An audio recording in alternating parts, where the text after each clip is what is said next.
నామానికి మహిమ కలుగును గాక. నేటి దేవుని మాట అనే శీర్షిక కోసం వేచి ఉన్న మీ అందరికీ కూడా యేసయ్య శక్తి కలిగిన నామములో మా వందనాలు తెలియచేస్తూ ఉన్నాం.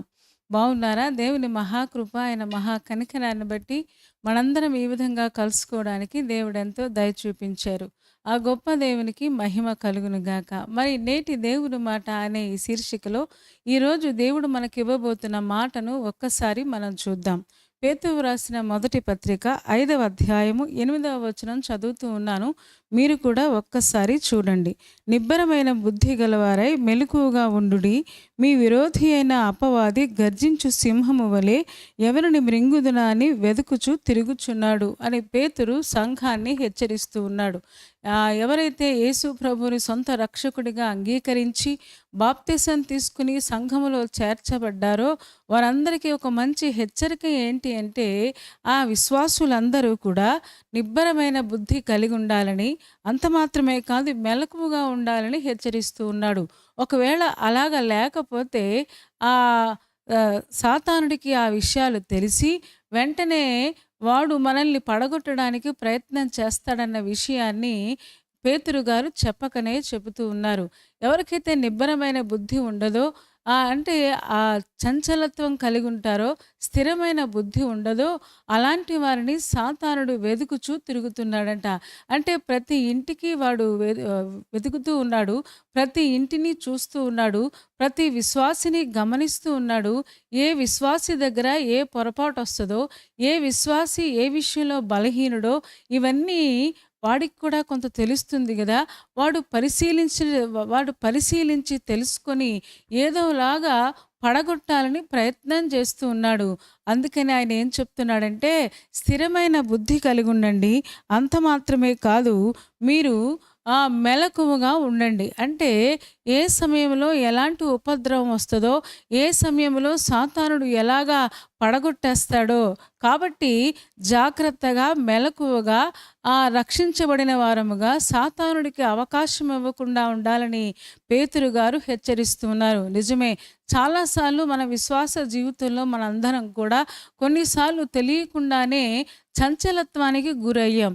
అంటే నిబ్బరమైన బుద్ధి లేదు, అంటే స్థిరమైన బుద్ధి లేకపోవడం వల్ల ఒకరోజు భక్తిలో తారాస్థాయిలో ఉంటాం, ఒకరోజు భక్తిలో చాలా వీక్గా ఉంటాం, ఒకరోజు ప్రార్థన బాగా చేస్తాం, ఒకరోజు ప్రార్థన సరిగ్గా చేయము, ఒక్కొక్కసారి ప్రభువుకు దగ్గరగా వస్తాం, ఒక్కొక్కసారి ప్రభువుకు చాలా దూరంగా వెళ్ళిపోవడానికి మనకు తెలియకుండానే మన జీవితంలో ఇలాంటివి జరుగుతూ ఉంటాయి.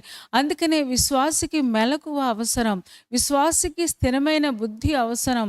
ఒకవేళ స్థిరమైన బుద్ధి లేకపోతే, చంచలత్వం లేకపోతే సాతానుడు వెతుకుతూ ఉన్నాడు కదా, వాడు పడగొట్టడానికి ప్రయత్నం చేస్తూ ఉన్నాడు కనుక మీరు జాగ్రత్తగా ఉండండి అని చెప్పడం మనం చూస్తూ ఉన్నాం. అందుకనే దావీదు అంటాడు, స్థిరమైన బుద్ధిని నాకు దయచేయండి అని ఆయన 51వ కీర్తనలో ప్రార్థన చేయడం మనం చూస్తూ ఉంటాం. నిజమే, స్థిరమైన హృదయం లేకపోవడం వల్లే దావీదు ఆ రోజు బత్షెబతో పాపములో పడిపోయినట్లుగా మనం చూస్తూ ఉన్నాం. ఏ సమయంలోనైనా పడగొట్టడానికి వాడు ప్రయత్నాలు చేస్తూనే ఉంటాడు.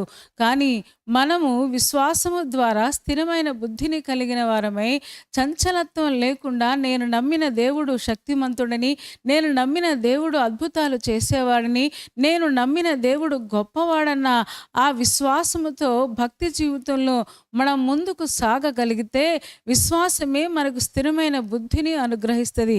అందుకనే ఎఫెసీయులకు రాసిన పత్రిక 1వ అధ్యాయము 3వ వచనం చదువుతూ ఉన్నాను. మీరు కూడా ఒక్కసారి చూడండి. ఎఫెసీ పత్రికకు రాస్తూ ఆయన ఏం చెప్తున్నాడంటే, అపోస్తుడైన పౌలు చెబుతున్న మాట 1వ అధ్యాయము 3వ వచనం మనం చదువుకుందాం.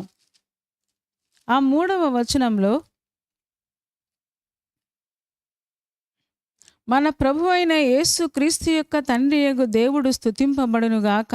ఆయన క్రీస్తునందు సర్వ పరలోక విషయంలో ఆత్మ సంబంధమైన ప్రతి ఆశీర్వాదమును మనకి అనుగ్రహించాడు అని ఆయన అపోస్తలుడైన పౌలు గారు చెబుతూ ఉన్నారు. దేవుడు మనందరికీ కూడా ఆత్మ సంబంధమైన ప్రతి ఆశీర్వాదాన్ని అనుగ్రహించాడు గనుక ఈ రోజున మనం మెలకువ కలిగిన వారమై దేవుడిచ్చిన ప్రతి ఆశీర్వాదాన్ని జాగ్రత్తగా కాపాడుకోవలసిన అవసరత ఎంతైనా ఉంది. ఒకవేళ మనం చంచలత్వంతో ఉంటే, మన బుద్ధి నిబ్బరం లేకపోతే, సాధారణంగా నిబ్బరమైన బుద్ధి లేదనుకోండి, తరచూ భయపడుతూ ఉంటాం, తరచూ బెంగకి లోనవుతూ ఉంటాం, తరచూ అవిశ్వాసంలోనికి వెళ్ళిపోతూ ఉంటాం. ఎప్పుడైతే ఇవన్నీ వస్తాయో నిరాశ, నిస్పృహ, వేదన, చిరాకు, కోపము ఇవన్నీ ఒకదాని వెంట ఒకటి కట్టకట్టుకొని మన హృదయాన్ని ఆక్రమించుకుంటాయి. తద్వారా మనం దేవుడికి, వాక్యానికి దూరమైపోతూ ఉంటాం. సాతాను యొక్క పన్నాగం అదే కదా. వాడు పన్నాగం పన్నేది ఏంటి అంటే మనల్ని ఎలాగైనా భయభ్రాంతులకు లోనయ్యేలాగా చేసి, దేవుడికి దూరం అయ్యేలాగా చేసి ఆ కాస్త విశ్వాసాన్ని కూడా దొంగిలించడానికి వాడు ప్రయత్నం చేస్తూనే ఉంటాడు. అందుకనే నిబ్బరమైన బుద్ధి కలిగి ఉండండి. నిబ్బరమైన బుద్ధి కలిగిన వారిని సాతానుడు ఏమీ చెయ్యలేడు అనే విషయాన్ని చక్కగా ఆయన చెబుతున్నాడు. ఎవరిని మృంగుదునా అని వాడు వెదుకుచూ తిరుగుతూ ఉన్నాడు. వాడు అస్సలు కాలుగాలిన పిల్లిలాగా వాడు ప్రతి విశ్వాసిని పడగొట్టాలన్న ప్రయత్నంతో వెదుకుతూ ఉన్నాడు. గనుక మనము చాలా జాగ్రత్తగా మెలకువగా ఉండాలని పేతురు గారు చెబుతూ ఉన్నారు. ఒకవేళ మనం మెలకువగా ఉండకపోతే సాతానుడు మనల్ని పడగొట్టే ప్రయత్నం చేయడానికి వాడు ఎప్పుడు వెనుకాడడు సుమా. మనందరికీ తెలుసు. పేతురు జీవితాన్ని ఒక్కసారి చూస్తే తీయండి, ఒక్కసారి మత్తయి సువార్తలో మనం చూడగలిగితే 26వ అధ్యాయములో చూడండి. 26వ అధ్యాయము 51వ వచనం చదువుతున్నాను. ఇదిగో, యేసుతో కూడా ఉన్న వారిలో ఒకడు చెయ్యి చాచి కత్తి దూసి ప్రధాన యాజకుని దాసుని కొట్టి వాని చెవి తెగ నరికెను అని మనం చూస్తూ ఉన్నాం. గెత్సెమనే తోటలో యేసు ప్రభు సిలువకు వెళ్ళే ముందుగా వాళ్ళందరూ శిష్యులతో కలిసి వారు అందరూ కలిసి ప్రార్థన చేస్తూ ఉన్నారు. కలిసి ప్రార్థన చేస్తున్న సమయంలో యూదా ఇస్కరియోతు అందరినీ పట్టుకొని యేసు ప్రభును పట్టుకోవడానికి వస్తే అక్కడ యేసు ప్రభు దగ్గర ఉన్న వారిలో ఒకడు అని చెప్పబడిన వ్యక్తి ఎవరో కాదు, ఆయనే పేతురు కదా. మనందరికీ తెలుసు, పేతురికి అస్తమాను తొందరపాటే. మాట్లాడడానికి తొందరపాటు, కోపపడడానికి తొందరపాటు, లేకపోతే ఏదైనా పని ముగించడానికి తొందరపాటు, పని ప్రారంభించడానికి తొందరపాటు. తన జీవితంలో తొందరపాటు వల్ల చాలాసార్లు, ఎన్నోసార్లు భక్తి జీవితంలో ఆ సాతానుడికి దొరికిపోయినట్టుగా మనం చూస్తాం. ఏమండి, ఎంత కోపం వచ్చింది అంటే, నా ప్రభువును నువ్వు చెలికాడా అని చెప్పి ముద్దు పెట్టుకొని వాళ్ళకి అప్పగిస్తావా అని ఆయన మీద ఉన్న ప్రేమ చేత వెంటనే ప్రధాన యాజకుని దాసుని యొక్క చెవి తెగ నరికాడు అని మనం చదువుతూ ఉన్నాం. అంటే తను ప్రార్థనలో ఉన్నాడు, ప్రార్థించే యేసుతో కలిసి ఉన్నాడు, కానీ తన ఉద్రేకాలు బయటపడుతూ ఉండడం మనం చూస్తూ ఉన్నాం. నిజమే, ప్రార్థనలో ఉద్రేకాలు అదుపులోకి రావాలి కదా. చాలామంది ఉద్రేకాలు అదుపులోకి రావటం లేదు. ఎందుకంటే సరైన ప్రార్థన లేకపోవడం వల్ల, సరైన ప్రార్థనా జీవితము, వ్యక్తిగత ప్రార్థన, ఉపవాస ప్రార్థన ఇవి లేకపోవడం వల్ల ఉద్రేకాలు అదుపులోకి రాకుండా అనేక సార్లు సాతానుడికి మనం దొరికిపోతూ ఉన్నాం. చూడండి, గెత్సెమనే తోటలో యేసు ప్రభు ఏమో తన్ను తాను సిలువకి వెళ్ళడానికి అప్పగించుకుంటూ ఉంటే పేతురు ప్రార్థనలో ఉన్నాడు, ప్రార్థించే యేసుతో ఉన్నాడు. కానీ తన ఉద్రేకాల వల్ల మరొక మనిషికి అపకారం చేయడం మనం చూస్తూ ఉన్నాం. దానికి కారణం లేకపోలేదు. వాళ్ళందరూ కునికి నిద్రిస్తూ ఉన్నారంట. వాళ్ళందరూ ప్రార్థనలో ఏకీభవించడం మానేసి వాళ్ళు నిద్రపోతూ ఉన్నారు. పేరుకు ప్రార్థనలో ఉన్నారు కానీ ఆ ప్రార్థనలో వాళ్ళు ఏకీభవించకపోవడం వల్ల, ప్రార్థన చేయకపోవడం వల్ల, వాళ్ళ నిద్రమత్తు ఆవరించడం వల్ల వారి ప్రార్థనలో ఉన్న శక్తిని వాళ్ళు అనుభవించలేక యేసు ప్రభువేమో ప్రతి ఉద్రేకాన్ని ఆయన కంట్రోల్లోకి తెచ్చుకుంటూ ఉంటే ఈయన ఉద్రేకాలన్నీ కూడా బయట పెడుతూ ఉండడం మనం చూస్తూ ఉన్నాం. ఈ రోజున విశ్వాసులను సాతానుడు ఎక్కడ పట్టుకుంటున్నాడంటే వాళ్ళ ఉద్రేకాలు ఇష్టానుసారంగా ఉపయోగించేలాగా సాతానుడు చాలామంది అంటూ ఉంటారు కదా, టచ్ చేశారు, నా ఈగోను టచ్ చేశారు అని ఈ రోజుల్లో చాలామంది చెప్పడం మనం చూస్తూ ఉన్నాం. ఈ రోజున చాలాసార్లు ఆ ఈగో కానీ లేకపోతే కోపం కానీ తొందరపడి మాట్లాడడం కానీ ఈ రోజున విశ్వాసులు సాతానుడికి దొరికిపోతూ ఉన్నారు. మనం దొరికిపోతామని కాదు కానీ మనము ప్రార్థనల ద్వారా దేవుని శక్తిని పొందుకున్న వారమై మన ప్రతి ఉద్రేకాన్ని కంట్రోల్ చేసుకునే వారిగా ఉండాలని దేవుడు కోరుకుంటూ ఉన్నాడు. అదే అధ్యాయంలో మనం చూస్తాం, చదువుదామా ఒక్కసారి. అదే అధ్యాయము 70వ వచనం. అందుకతడు నేను ఉండలేదు, నీవు చెప్పు సంగతి నాకు తెలియదని అందరి ఎదుట అనెను అని మనం చదువుతున్నాం. ఈయన కూడా ఎవరో కాదు, పేతురు నడవలో ఉన్నాడంట. ఒక చిన్నది వచ్చింది అంట, నీవు వారిలో కూడా ఒకడవే, యేసు ప్రభుతో ఉన్నవారిలో ఒకడవే అంటూ ఉంటే నేను వారిలో ఒకడిని కాదు అని శపించుకోవడానికి ఒట్టు పెట్టుకోవడానికి మొదలు పెట్టాడంట. ఏమంటే ఒక్క విషయంలో దొరికిపోతే, ఒక బలహీనత బయటపడితే ఆటోమేటిక్గా తెలియకుండానే మరొక బలహీనత, తనకి తెలియకుండానే మరి ఇంకొక బలహీనతలోకి మనం వెళ్ళిపోతామన్నమాట. పేతురు జీవితాన్ని చూస్తే మనకు అర్థమవుతుంది. ఇక్కడ చూడండి, యేసు ప్రభును పెట్టాలని లేదు, అలాగని దగ్గరగా లేడు కానీ దూరంగా ఉంటూ ఆ చిన్నది వచ్చి నీవును వారిలో ఒకడవా అంటే నేను కాదు అని చెప్పడానికి అబద్ధాలు ఆడుతూ ఉన్నాడు. వెంటనే కోడి కూసింది అని ఆల్రెడీ యేసు ప్రభు ఈ మాట చెప్పినట్టుగా మనం చూస్తాం. తెలియకుండానే తన నోటిని అబద్ధాలకు ఉపయోగిస్తున్నాడు. తను నిజం చెప్పడం మానేస్తూ ఉన్నాడు. ఇవన్నీ ఒకదాని వెంట జరుగుతూ ఉన్నాయి. కారణం ఏంటి అంటే నిబ్బరమైన బుద్ధి లేదు, బుద్ధి చంచలత్వం అయిపోవడం వల్ల, స్థిరమైన బుద్ధి లేకపోవడం వల్ల, స్థిరమైన విశ్వాసం లేకపోవడం వల్ల ఆ పేతురు చంచల మనస్కుడై తొందరపడిన వాడే చాలా తెలియకుండానే సాతానుకు దొరికిపోయి తన భక్తి జీవితంలో దిగజారిపోయినట్లుగా మనం చూస్తూ ఉన్నాం. ఈ రోజున విశ్వాసులంగా ఈ రోజున దేవుడు మనకు అదే చెప్తూ ఉన్నాడు. నిబ్బరమైన బుద్ధి గలవారే మెలకువగా ఉండండి. పేతురు గారు చెప్పేది ఏంటి అంటే, ఒకానొకప్పుడు నేను మెలకువగా లేను, అందుకనే నేను భక్తిలో పడిపోయాను, నా బుద్ధి చంచలత్వంతో ఉంది, నా బుద్ధి ఒక్కొక్క రోజు ఒక్కొక్క రకంగా ఉంది, స్థిరమైన విశ్వాసము లేక నా బుద్ధి అలాగా ఉంది, మీరు అలా కాకండి, నేను సాతానుకు దొరికిపోయాను అని చెప్పకనే చెబుతూ ఉన్నాడు. ఈ రోజున దేవుడు మనకు చెప్పేది అదే. మరి దేవుడు మనకి ఆల్రెడీ గొప్ప శక్తినిచ్చాడు. యాకోబు పత్రిక 4వ అధ్యాయము 7వ వచనం మనం చూడగలిగితే అక్కడ చాలా చక్కనైన మాట మనం చూస్తాం. 4వ అధ్యాయం 7వ వచనం. కాబట్టి దేవునికి లోబడి ఉండుడి, అపవాదిని ఎదిరించుడి, అప్పుడు వాడు మీ యొద్ద నుండి పారిపోవును అని చాలా స్పష్టంగా యాకోబు గారు చెప్తూ ఉన్నారు. దేవునికి లోబడి ఉన్న ఒక వ్యక్తి, ఆ దేవుడు చెప్పినట్లు చేసే ఒక వ్యక్తి అపవాదిని ఎదిరించగలడు.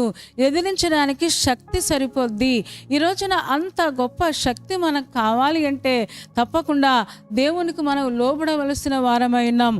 అందుకనే 91వ కీర్తనలో కూడా కీర్తనాకారుడు చాలా చక్కగా చెప్తాడు. ఏమని చెప్తాడంటే 91వ కీర్తన 13వ వచనం చదువుతున్నాను. నీవు సింహములను నాగు పాములను త్రొక్కెదవు, కొదమ సింహములను భుజంగములను అనగా ద్రొక్కెదవు అని చెప్పడం మనం చూస్తూ ఉన్నాం. ఏమండి, దేవుని చాటున ఉండేవారు, అలాగే దేవునితో కలిసి నడిచేవారు, భక్తిలో ఎదుగుతున్నవారు, నిబ్బరమైన బుద్ధి కలిగిన వారు తప్పకుండా సింహాలని నాగు పాములని, ఇక్కడ సింహము అంటే ఏంటి అంటే సింహము లాంటి సమస్యలు అన్నమాట. నాగు పాములను అని చెప్తూ ఉన్నాడు కదా, అంటే సర్పము శోధనకి సాదృశ్యంగా ఉంది కనుక జీవితంలో వచ్చే ప్రతి శోధనను కూడా త్రొక్కుతారంట. వాడికి శోధనలకు లొంగిపోరు కానీ, సింహాలకు లొంగిపోరు కానీ వాడు త్రొక్కుతారు. కొదమ సింహాలను కూడా భుజంగములను కూడా అణగద్రొక్కుతారు. ఎందుకు అంటే అంత శక్తిని దేవుడు ఆయన పిల్లలకి ఇస్తాడు అనే విషయాన్ని ఈ రోజున దేవుడు మనకు చెబుతూ ఉన్నాడు. మరి ఇంత శక్తి మనకు కావాలి అంటే నిబ్బరమైన బుద్ధి మనకు కావాలి. ఈ బుద్ధి మనకు కావాలి అంటే తప్పకుండా మన ప్రార్థన జీవితము చక్కగా వ్యక్తిగత ప్రార్థన, ఉపవాస ప్రార్థన, సంఘ ప్రార్థన, గుంపు ప్రార్థన, ఈ రోజున దేవుడు మనకి ఎలాంటి ప్రార్థనల ద్వారా మనల్ని ఎదిగింపజేస్తూ ఉన్నాడో ఆ ప్రార్థనల ద్వారా ఎదుగుతూ వాక్యాన్ని చదువుతూ, అంత మాత్రమే కాదు, ఈ రెండు ఉంటే సరిపోదు కానీ మెలకువ కలిగి ఉండాలి. అంటే ఏ సమయంలో ఏ సమయంలో ఎలాగుండాలో, ఎలా ప్రవర్తించాలో ఆ జ్ఞానాన్ని దేవుడి దగ్గర నుంచి పొందుకున్న వారమే మనం జాగ్రత్తగా ఉండగలిగితే పేతురులాగా మన భక్తి జీవితంలో పడిపోము సుమా. అలాగే దావీదు బత్షెబకు దొరికిపోయినట్లుగా మనం కూడా దొరికిపోము సుమా. ఈ రోజున సాతానుడు విశ్వాసులను పడద్రోయాలని వాడు ప్రయత్నం చేస్తూ ఉన్నాడు. దేవుణ్ణి ఒక్కటే అడుగుదాం, దేవా నాకు నిబ్బరమైన బుద్ధి దయచేయండి, దేనికి భయపడకుండా నీ మీద ఆనుకొని స్థిరమైన విశ్వాసంతో నీ వైపు చూడగలిగే ఆ గొప్ప కృపను నాకు దయచేయని అడిగితే తప్పకుండా సాతాను శక్తులను మనం ఎదిరించగలం. అట్టి కృప దేవుడు మనందరికీ దయచేయనుగాక. తలలు వంచండి, కళ్ళు మూసుకోండి, చిన్న మాట ప్రార్థన చేద్దాం. పరిశుద్ధుడా, ప్రేమ కలిగిన మా తండ్రి, నీ పాదాలకు వేలాది వందనాలు, స్తోత్రాలు చెల్లిస్తూ ఉన్నాం.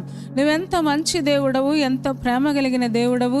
ఈరోజు మీరు మాతో సెలవిచ్చిన ఈ మంచి మాట కోసం మీకు వందనాలు. మాలో స్థిరమైన బుద్ధి మాకు దయచేయండి. ప్రతి విషయంలో మెలకువ దయచేయండి. కుటుంబంలో మెలకువ దయచేయండి. ఉద్యోగములో, బయట నాయన మేము బయటికి వెళ్ళేటప్పుడు వచ్చేటప్పుడు అన్ని విషయాలలో మెలకువ కలిగి ఉండడానికి, ఏ విషయంలోనూ సాతానికి చిక్కకుండా సాతానును ఎదిరించడానికి, సింహములను అణగద్రొక్కడానికి మాకు శక్తిని, బలాన్ని మీరు దయచేయమని నీ కృపకు అప్పగించుకుంటూ ఈరోజు పెళ్లి రోజు, పుట్టినరోజు జరుపుకుంటున్న వారిని నిండారులుగా దీవించుము. అంత మాత్రమే కాదు, ఎంతమంది ఎగ్జామ్స్ రాస్తూ ఉన్నారో, కాంపిటేటివ్ ఎగ్జామ్స్కి వెళుతూ ఉన్నారో, ఆయన తండ్రి ఇంటర్వ్యూకి వెళుతూ ఉన్నారో, వారిని కూడా ఒక్కసారి జ్ఞాపకం చేసుకుని వారి కష్టానికి తగిన ప్రతిఫలాన్ని మీరు దయచేయము. రేపటి దినం కోసం వాళ్ళు సిద్ధపరచుము. యేసయ్య నామంలో ప్రార్థించి వేడుకొనుచున్నాము తండ్రి. ఆమేన్. ఆమేన్ చెప్పారు కదా అందరూ. చాలా సంతోషం. చాలా ఓపికగా, శ్రద్ధగా దేవుని యొక్క వాక్యాన్ని మీరు వింటూ ఉన్నారు. మిమ్మల్ని బట్టి చాలా సంతోషిస్తూ ఉన్నాం. కార్యక్రమం మీకు నచ్చితే లైక్ చేయండి, షేర్ చేయండి, కామెంట్ కూడా పెట్టండి. ఇంకా ఈ ఛానల్ని సబ్స్క్రైబ్ చేసుకోకపోతే డాక్టర్ స్పర్జన్ యూట్యూబ్ ఛానల్ని సబ్స్క్రైబ్ చేసుకోండి. తద్వారా నోటిఫికేషన్స్ అన్నీ మీకు వస్తాయి. మా కార్యక్రమాలన్నీ మీరు చూడొచ్చు. సరేనా అండి? దేవుని చిత్తమైతే మరలా రేపు ఉదయం మళ్ళీ కలుసుకుందాం. అప్పటి వరకు దేవుని మహాకృప మనందరికీ తోడే ఉండునుగాక. ఆమేన్, ఆమేన్.